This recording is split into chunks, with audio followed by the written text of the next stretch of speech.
میرے شوہر بہت دبلے پتلے اور کمزور سے انسان تھے۔ انہیں دیکھ کر تو ایسے لگتا تھا جیسے ہوا کا ایک جھونکا بھی انہیں اڑا کر لے جائے گا۔ اگر کوئی انہیں انگلی سے چھو لیتا تو یوں لگتا جیسے وہ فوراً گر جائیں گے، حتیٰ کہ ان کے کپڑے جتنے بھی فٹ سلوائے جاتے پھر بھی ان سے زیادہ کھلے ہو جاتے۔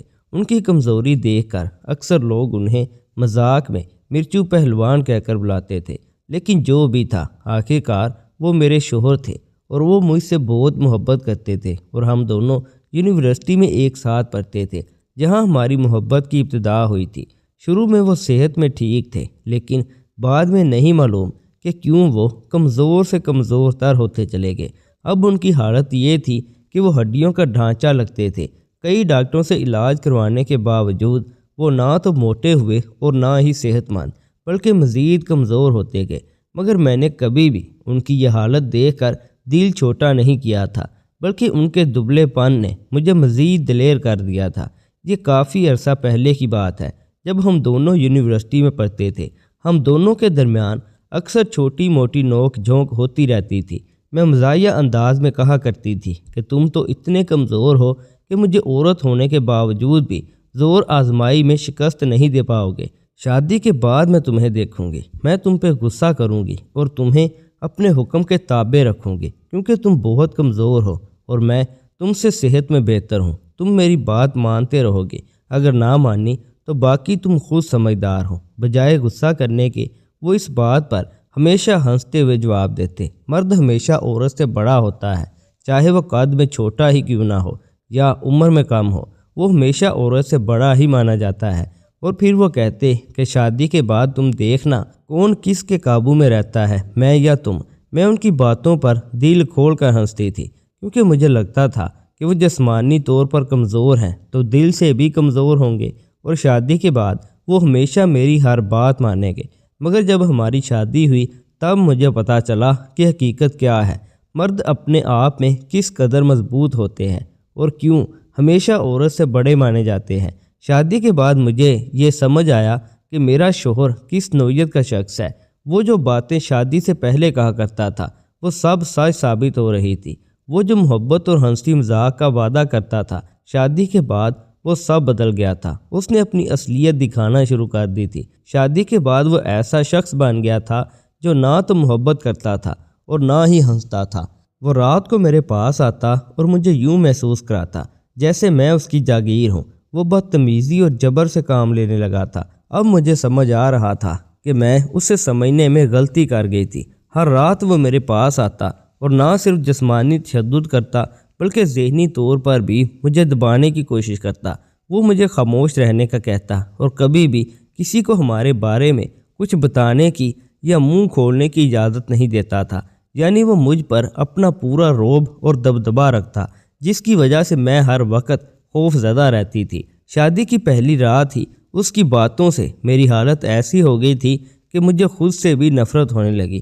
وہ ہمیشہ مجھ پر شک کرتا اور مجھے بتاتا کہ میں اس سے محبت کرنے کے باوجود دوسروں سے بھی ملتی ہوں، اور وہ ہمیشہ میرے پیچھے نظر رکھتا تھا۔ لیکن اب میں نے اس سب سے سیکھا کہ میری غلطیاں ہی میری تقدیر کا حصہ بن گئی۔ جب میری فیملی نے مجھے اس سے بچانے کی کوشش کی، میں نے اپنی دل کی بات کو ترجیح دی اور کہا کہ وہ میرا پیار ہے اور میں اسے حاصل کر کے ہی رہوں گی۔ آج مجھے سمجھ آ رہا ہے کہ میرے والد بھی اتنے امیر نہیں تھے، اور انہوں نے سخت محنت مشقت کر کے بڑی مشکلوں سے مجھے تعلیم دلوائی تھی اور اچھی طرح سے جہیز دے کر رخصت کیا تھا۔ میرے شوہر کو جہیز میں وہ سب کچھ نہیں مل سکا جو وہ چاہتا تھا، اور اسی وجہ سے اس نے اپنی اصلیت دکھانا شروع کر دی تھی۔ اس نے مجھے گالیاں دینا شروع کر دی تھی اور میں خاموشی سے یہ سب سہ رہی تھی، کیونکہ میرے والدین نے مجھے یہی سکھایا تھا کہ شادی کے بعد اگر کسی بھی مشکل کا سامنا ہو تو خاموشی سے برداشت کرنا اور اپنے شوہر کی عزت کرنا۔ میرے والدین نے مجھے یہی سکھایا تھا کہ اگر کبھی شوہر سے لڑائی ہو تو خاموش رہنا اور اس کی عزت کا پورا خیال رکھنا۔ یہ سب میں نے بچپن میں اپنے والدین سے سیکھا تھا، اور شادی کے بعد بھی میں ان کی تعلیمات کے مطابق چلتی رہی۔ اسی تربیت کے تحت میں نے اپنے شوہر کی زیادتیوں کو خاموشی سے برداشت کیا۔ شادی کے بعد میں اپنے شوہر کے سامنے بات کرنے میں بھی ہچکچاتی تھی۔ اس کی موجودگی میں مجھے بہت خوف آتا تھا، اور اس کی آواز سن کر میں خود کو بے بس اور ڈری ڈری محسوس کرتی تھی۔ پہلی رات ہی اس نے مجھے جہیز کے بارے میں تانا دیا اور کہا کہ اگر میرے والد نے گاڑی نہیں دی تو وہ مجھے روزانہ تشدد کا نشانہ بنائے گا، اور اگر گاڑی نہ ملی تو وہ مجھے طلاق دے دے گا۔ اس کی یہ باتیں سن کر میں بہت پریشان ہو گئی۔ میرے والد مالی طور پر بہت کمزور تھے اور میں جانتی تھی کہ وہ یہ سب افورڈ نہیں کر سکتے تھے۔ وہ میری بات کبھی نہیں ٹالتے تھے، لیکن شادی کے اخراجات کے بعد وہ قرضوں میں ڈوب چکے تھے۔ اس لیے میں خاموش رہی اور اپنے والد سے یہ بات نہیں کی۔ اس کے بعد میں نے خاموشی اختیار کر لی اور اس کے تمام مظالم سہتی گئی۔ دن بھر میری دعا یہی ہوتی کہ اللہ کرے آج وہ کچھ زیادہ نہ کرے اور مجھے سکون سے رہنے دے، مگر وہ ہر دن پہلے سے زیادہ جوشیلا اور طاقتور ہوتا جا رہا تھا۔ وہ مجھ سے اپنی فرمائشوں کے بارے میں پوچھتا اور میں خاموشی سے اس کی زیادتیوں کو برداشت کرتی رہتی۔ میں اکثر سوچتی کہ وہ دن بھر اتنا کمزور کیوں دکھائی دیتا ہے اور رات میں اتنا طاقتور کیسے ہو جاتا ہے۔ وہ ہمیشہ کمزور اور تھکا تھکا دکھتا تھا، لیکن رات کو وہ خود میں اتنی طاقتور تبدیلی کیسے لاتا تھا کہ میں اس کا مقابلہ نہیں کر سکتی تھی۔ شادی سے پہلے وہ مجھ پر جان نچھاور کرتا تھا، پھر وہ میری جان کا دشمن کیوں بن گیا؟ یہ سب سوالات مجھے ذہنی طور پر پریشان کر رہے تھے۔ میں اپنی بے بسی اور اس کے بڑھتے ہوئے مظالم کے بارے میں کچھ سمجھ نہیں پا رہی تھی۔ میرے لیے یہ ایک پہیلی بن گئی تھی اور میں نے فیصلہ کیا کہ اس پہیلی کو حل کرنا ضروری ہے۔ میں نے اس کی جاسوسی کرنا شروع کر دی۔ میں اس کا خیال زیادہ رکھنے لگی، ہر وقت اس کے قریب رہنے کی کوشش کرتی اور اس کی مدد کرتی۔ میں گھر کے کاموں میں بھی زیادہ مگن ہو گئی تاکہ وہ شک نہ کرے کہ میں اس کی جاسوسی کر رہی ہوں۔ ایک دن تقریباً 1 ہفتے کے بعد میں نے اسے کسی سے فون پر بات کرتے ہوئے سنا۔ وہ کہہ رہا تھا کہ ہاں، جو بات تم نے مجھ سے کہی تھی میں نے وہ کی ہے اور اب میں وہ کام روزانہ کرتا ہوں۔ تم جانتے ہو کہ اس کی وجہ سے مجھے اتنی طاقت ملتی ہے کہ میری بیوی مجھ سے ڈر جاتی ہے، وہ مجھ سے دب کر رہتی ہے اور میں اس کے والد سے گاڑی لینے کا مطالبہ کر رہا ہوں۔ جتنا میں اس پر دباؤ ڈال رہا ہوں، مجھے یقین ہے کہ وہ اب اپنے والد سے گاڑی لے کر دے گی اور اپنے والد کا کاروبار بھی مجھے سونپے گی۔ وہ بوڑھا ہو چکا ہے اور اب کہاں وہ یہ سب کرے گا؟ اس کی دوسری اولاد بھی نہیں ہے جو یہ سب نہیں کرے گی۔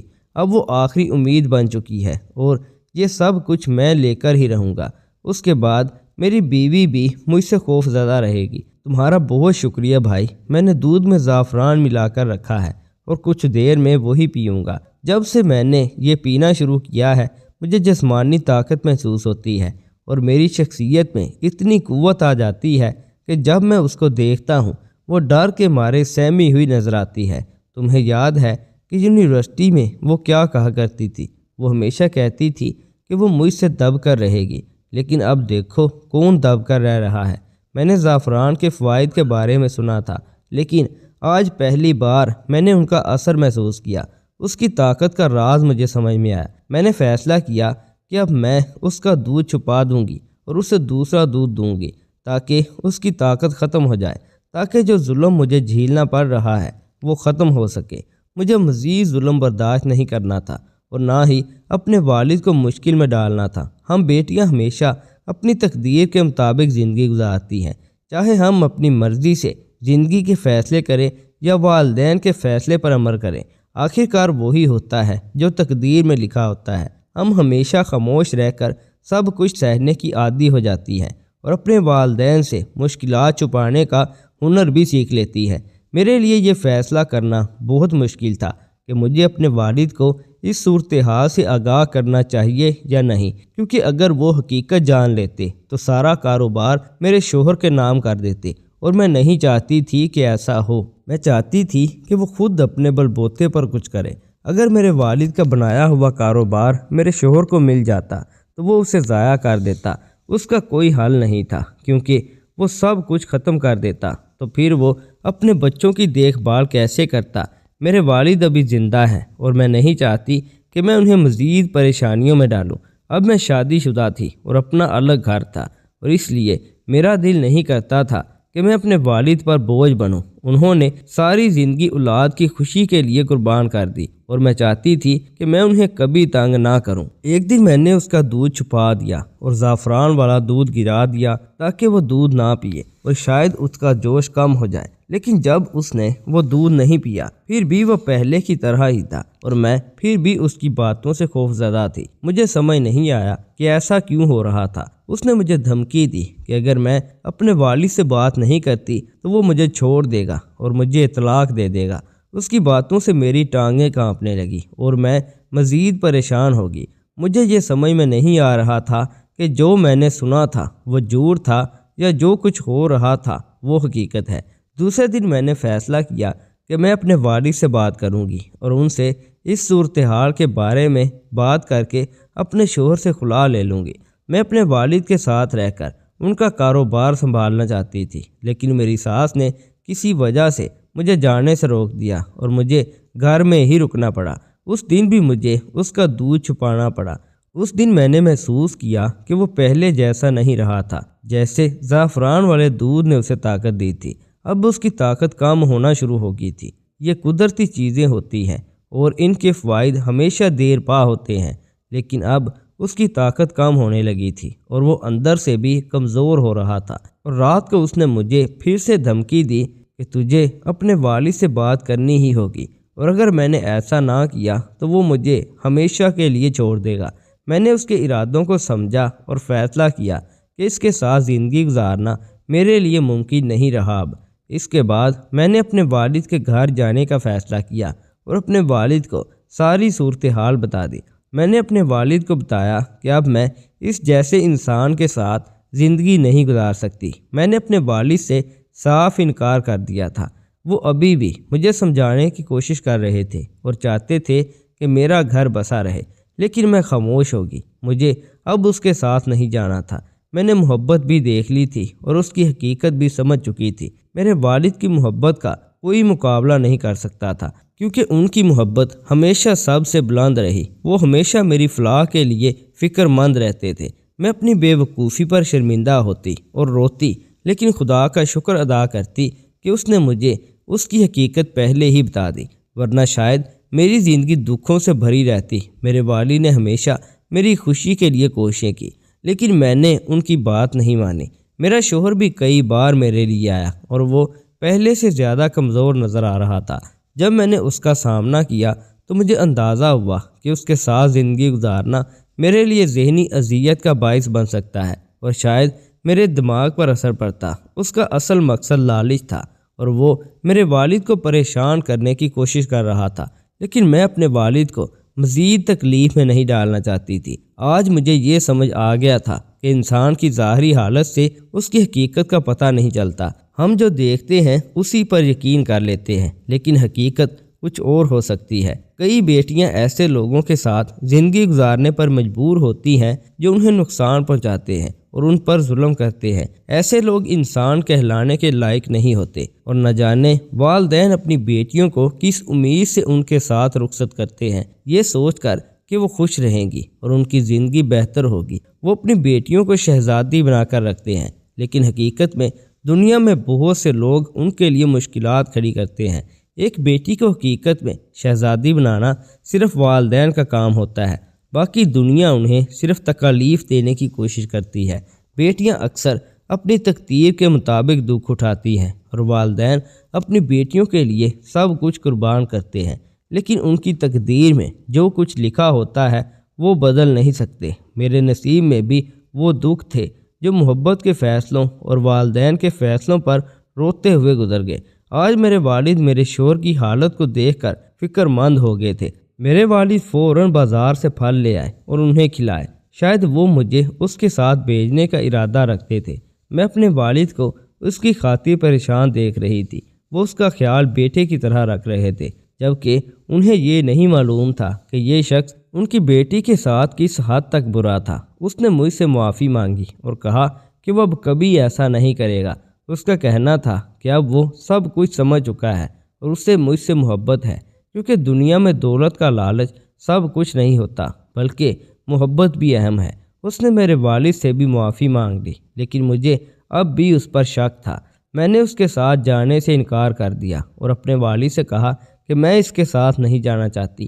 میرے والد نے مجھے بہت سمجھایا کہ یہ مسئلے کا حل نہیں ہے اور مجھے ٹھنڈے دماغ سے سوچنا چاہیے۔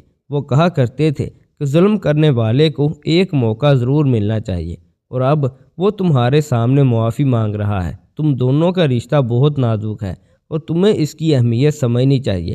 والد نے یہ بھی کہا کہ وہ اس کے لیے گاڑی اور کاروبار دے دیں گے، لیکن وہ چاہتے تھے کہ میں اپنے چہرے پر خوشی لاؤں۔ یہ کہہ کر والد کمرے سے چلے گئے، لیکن ان کے جاتے ہی مجھے باہر سے آوازیں سنائی دی۔ جب میں باہر نکلی تو میری حالت خراب ہوگی، کیونکہ میرا شوہر بے ہوش پڑا تھا اور اس کے ناک سے خون بہہ رہا تھا۔ والد اسے اٹھانے کی کوشش کر رہے تھے۔ فوراً میں نے ایمبولینس کو کال کی اور ہم اسے ہسپتال لے گئے۔